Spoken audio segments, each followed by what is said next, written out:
IVM.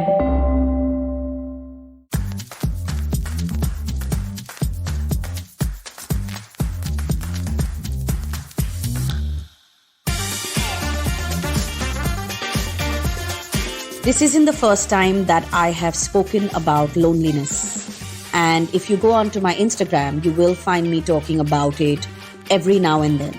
There are many episodes on this podcast on friendships and about being alone. I would recommend that you scroll down the list and listen to all of them.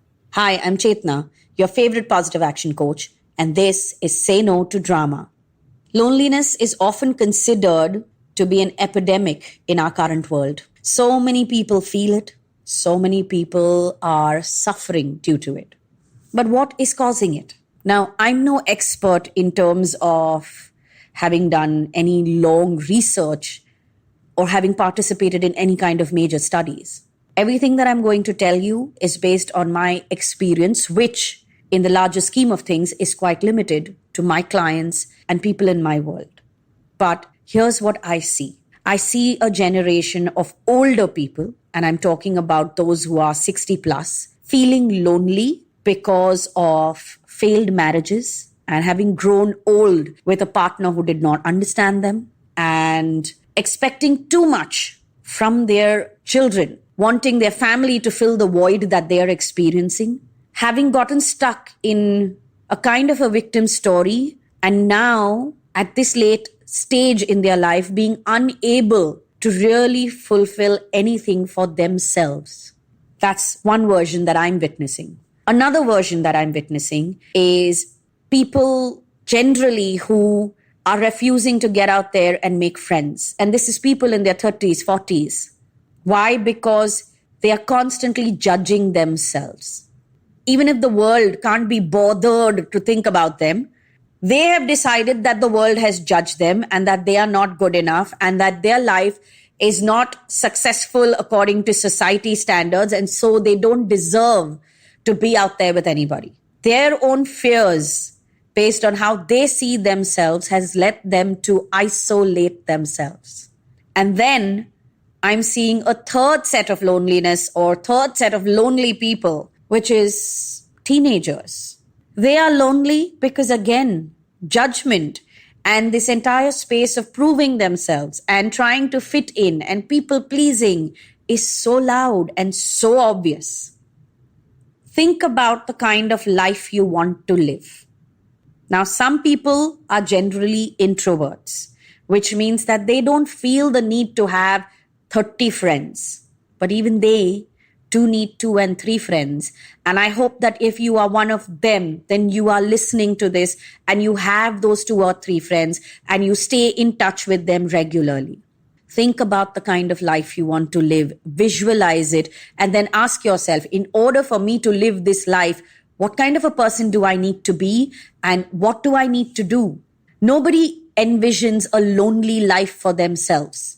Let me give you an example of a conversation that I keep having with my friends. In fact, as a group, we all keep having it, right? And I have this conversation with different groups of friends. It's all about growing old together because some of us have kids, some don't, some are single. And the story is whether we have kids, whether we are not married, whether we are married, we're growing old together, which means that we're already making plans to give each other company through different phases of life. And it's a funny conversation and we keep cracking jokes about what our old age home will look like. But the idea is to ensure that none of us are left alone in a way that would make us feel lonely. Being alone is very different from feeling lonely. I can sit alone, I can live alone, I can be alone, I can do a lot of things with my own self. Right from going to watch a movie with myself to eating a meal by myself in a cafe, reading a book somewhere, going into a museum, maybe even traveling up to a certain extent. Although for me, travel is like a group activity. I like having friends and I like doing it with people that I love. I'm not a solo trip person. It's not something that I enjoy. But for a lot of people, it is. And think about this. You know, a solo trip is a great example. Those who enjoy solo trips, do you ever think how they do it? What is it that ensures that they don't feel lonely on their trip? What are the tricks and tools that they use? And if you know of anyone who does solo trips, who loves it, please have this conversation with them because you might have a lot to learn from them. There are ways to give yourself company, but it starts with you enjoying your own company first, which means you have to like yourself and you have to love yourself enough. If you cannot sit alone with yourself because you feel invisible and unheard and you don't feel validated and you don't feel like you belong, then that's where your sense of loneliness begins because you don't know how to support yourself, and that's what you need to work on.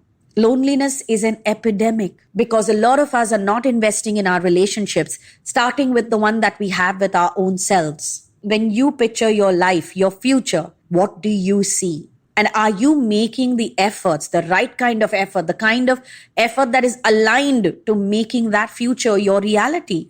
You may want something, but if you're doing something completely different, how are you going to get there? If you see yourself with a lot of friends and always surrounded by love, then are you investing in your relationships? Are you going out there and making friends? And it's not easy and it's not possible for everyone. Yes, I understand that. But then you also need to accept who you are and what is possible for you, and then realign that picture of your future, that movie that you're forcing yourself to see in your head all the time. Go back to the previous episode and listen to what I have to say about faulty narratives. It will make sense to you. If you are feeling lonely, don't just reach out to your therapist to do sessions, but reach out to a life coach as well, or sit with your therapist for that matter and come up with a plan based on the kind of life you see yourself living, which means step one is clarity about the kind of life you want to live, and then slowly build up to that. If you are feeling lonely and you don't have a therapist, you don't have a life coach, you don't want to go to them, then reach out and lean on the people in your life. Because unless you push yourself out of the shell, even if it is for 5 minutes at a time, people may not be able to reach you to help you. It's not that nobody is coming to save you. At some point, somebody or the other will always turn up. But why should anybody have to save you? Why are you putting yourself in a situation, a self-created situation, where you need to be saved? Why would you do that to yourself? And as I say this to you, I hope that you will reach out to friends, and I hope that you will do what you need to do. You will invest in yourself to make sure that you are never lonely. If you want to learn how to make some friends, but don't really want to go to a life coach or a therapist, well, scroll down on the Say No to Drama list. There are episodes on it. And I have lots of content about making friends on my Instagram as well. All episodes of Say No to Drama are available on the IVM Podcast app and website. And my Instagram handle is Positivity Angel.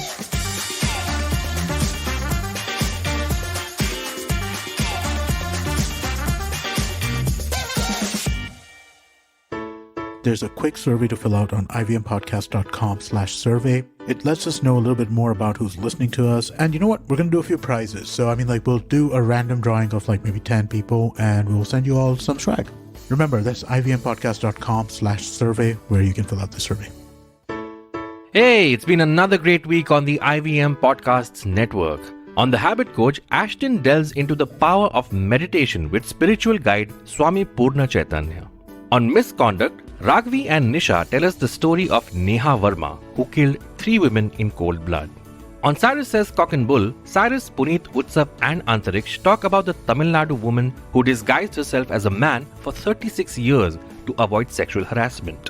On The Longest Constitution, Priya takes a look at the contest between private, commercial and constitutional interests. And on Big Talk About Tiny Humans, Devi Shobha and Meghna tell us how we can raise awareness about child sexual abuse. We've got some exciting news for you. IVM Podcasts has just launched its merch and our first line is out now.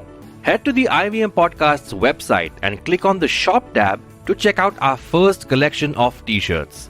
Do follow us on social media. We are IVM Podcasts on Twitter, Facebook, Instagram and LinkedIn.